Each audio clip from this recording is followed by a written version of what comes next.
Друзья, всем привет! Сегодня на канале обзор так называемого аэропульта, радиопульта, одним словом, беспроводного пульта для управления различными мультимедийными гаджетами. Это девайс, который должен быть у владельцев в первую очередь телевизионных приставок.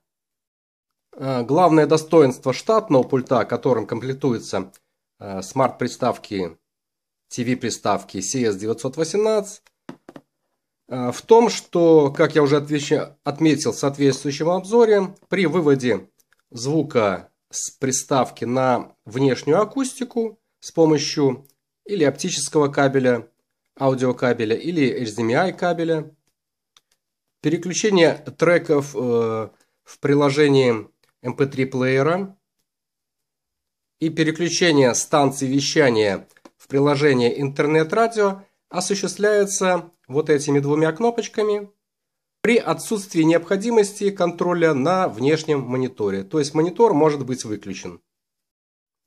Управлять курсором на экране монитора или телевизора штатным инфракрасным пультом, которым комплектуются телевизионные приставки, смарт-телевизоры, неудобно. Поэтому владельцы таких гаджетов выходят из положения, подключая к ним беспроводную мышку или комплект, состоящий из клавиатуры и мышки.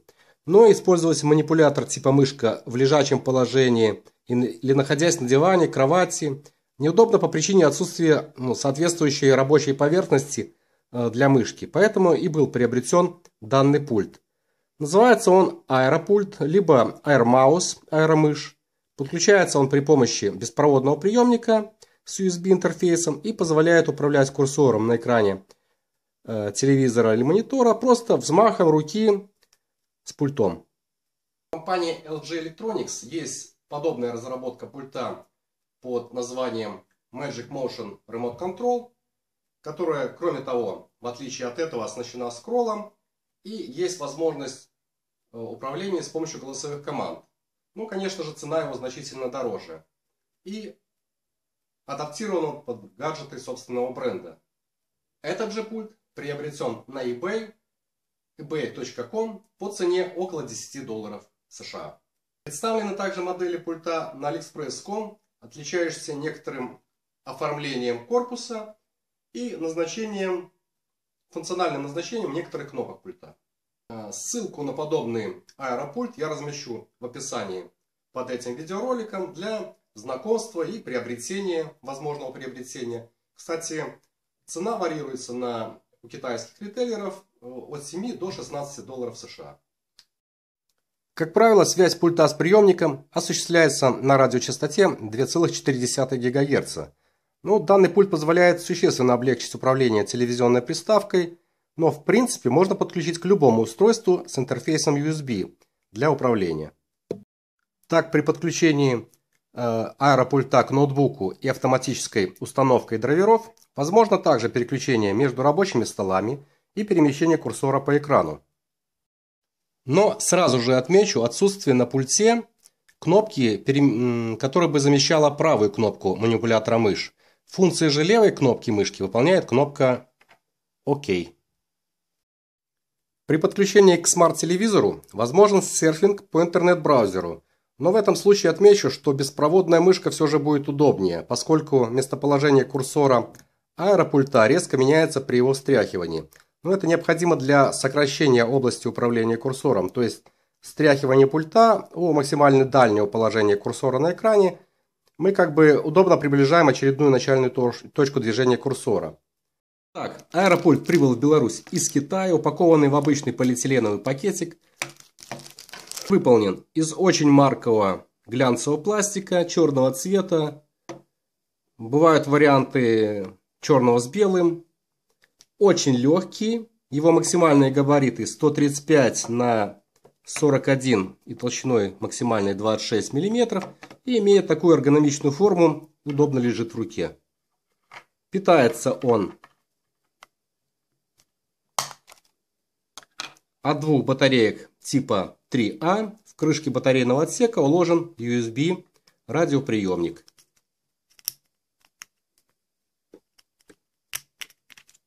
Который подключается в свободный USB слот вашего мультимедийного устройства. Управление по радио позволяет размещать телевизионную приставку скрытно, поскольку не требуется, как в случае со штатным инфракрасным пультом, предоставлять доступ к фотоприемнику телевизионной приставки. Пульт оснащен 10 фиксированными кнопками серебристого и черного цветов.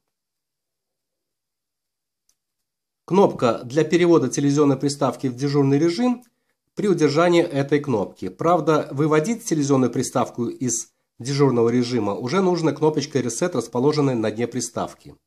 Далее, 2 кнопки для управления снижением и повышением громкости звукового сопровождения. Нижней кнопкой для отключения и возобновления звукового сопровождения. Кнопкой для доступа к дополнительным свойствам меню. Кнопкой для возврата в предыдущую позицию меню. Кнопкой для быстрого возвращения к главному экрану телевизионной приставки. Кнопкой для включения и отключения курсора. 2 кнопками для листания страниц интернет-браузера, документов и рабочих столов в меню приложений, а также 4-позиционным джойстиком для дискретного перемещения курсора и центральной кнопкой ОК для подтверждения вашего выбора. Возможно, не все кнопки пульта будут корректно работать с различными устройствами, или их назначение не будет соответствовать заявленным функциям. Курсор отлично реагирует на движение вашей руки с пультом, без задержек. Для сдвига страницы в браузере необходимо зажать кнопку пульта ОК, пока курсор находится на свободном от текста, иллюстрации, видео месте, и затем движением пульта переместить его.